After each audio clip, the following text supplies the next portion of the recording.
In this story, we'll find out about the presence of something hiding in the shadows and terrorizing our dear James, who just wants some rest and relief from the lurking fear that plagues him. Will he find his relief or suffer something much more sinister? Welcome to another Dark Veil Tales story. The apartment was dimly lit, the shadows stretching long across the wooden floor. James, a man in his early 30s, sat stiffly on the couch, his gaze locked into the dark hallway that led deeper into his home. His breath was shallow, his hands clasped tightly together in his lap. The sensation of being watched gnawed at him. "I swear I saw something," he whispered to himself, his voice barely breaking the heavy silence.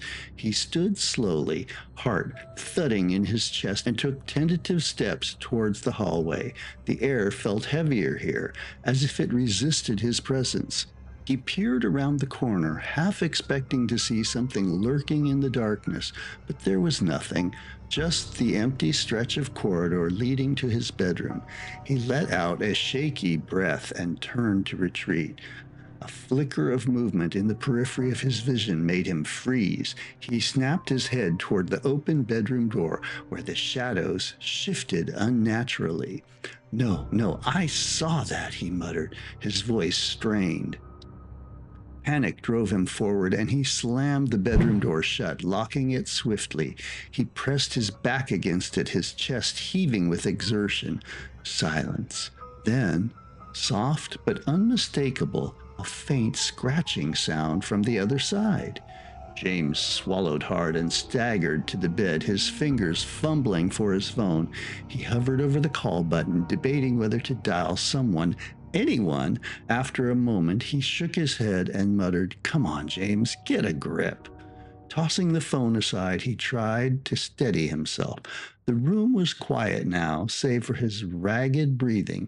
Then the closet door creaked open an inch. He froze, staring at the dark sliver of space between the door and the frame. Something seemed to shift within the shadows. Or perhaps it was just his mind playing tricks on him. "Who is there?" he called out, his voice trembling. Only silence answered him. Summoning courage, he took slow, deliberate steps towards the closet. His heart hammered as he yanked the door open. Nothing. Only clothes hanging limply, undisturbed. He exhaled sharply and let out a nervous chuckle until he noticed the coat rack swaying ever so slightly. "I need sleep, that's all. Just sleep," he murmured. He shut the closet door and climbed into bed, plunging the room into darkness.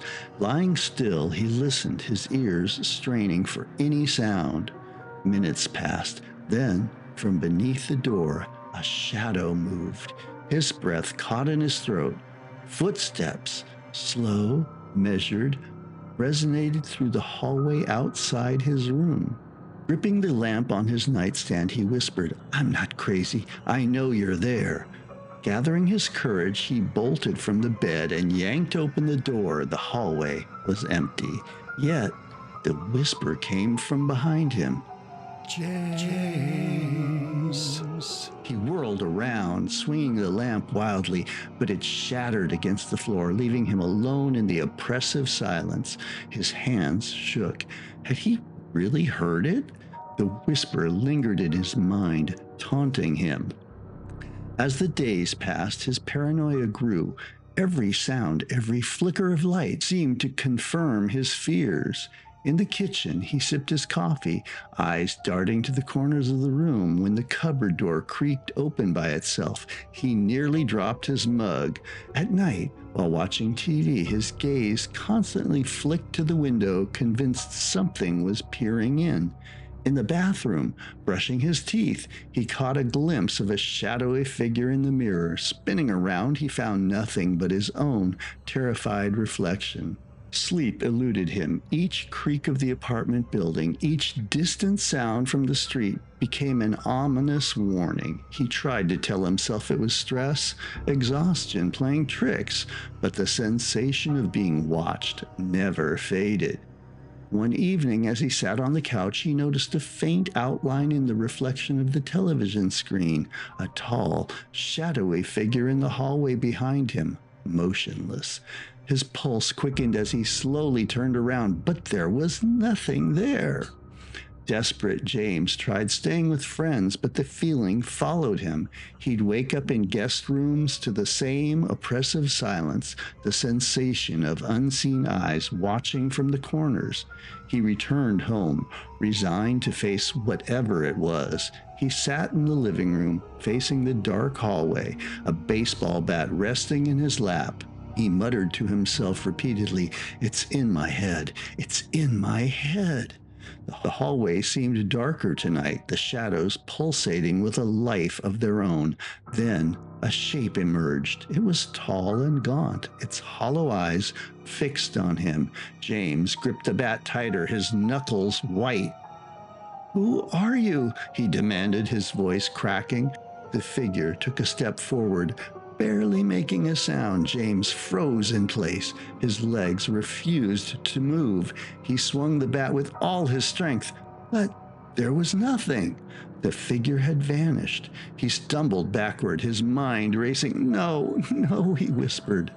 A voice, low and sinister, coiled through the air. "I'm always watching." James shuddered, sliding down against the wall, his body trembling.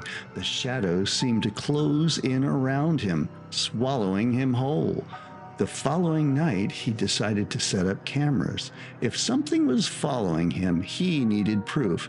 He positioned them all around the apartment, pointing them at the hallway, the windows, even inside the closet. He barely slept, staring at the live feeds, watching, waiting. Hours passed. Then, at exactly 3:13 a.m., a movement.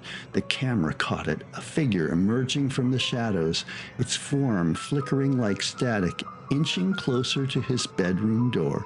James screamed and ran, but there was nowhere to go. Morning came, bringing a false sense of relief.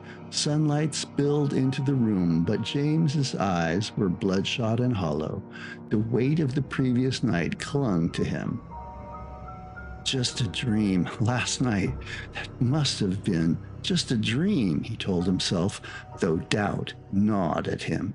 He stepped cautiously into the hallway. It was empty, yet an uneasy sensation settled over him, as if unseen eyes still watched from every corner. As he tried to push the fear aside and carry on with his day, a whisper, so faint it could have been the wind, echoed through the silence. "I'm still here." James froze in place, his eyes wide with dread. He realized then, no matter where he went, it would always be watching. Thanks for listening to my Dark Veil tale. Make sure you like and subscribe to my channel. It really does help me grow this channel so I can make more content for your enjoyment. Also, check out the linked video for another creeper-style story from Dark Veil Tales.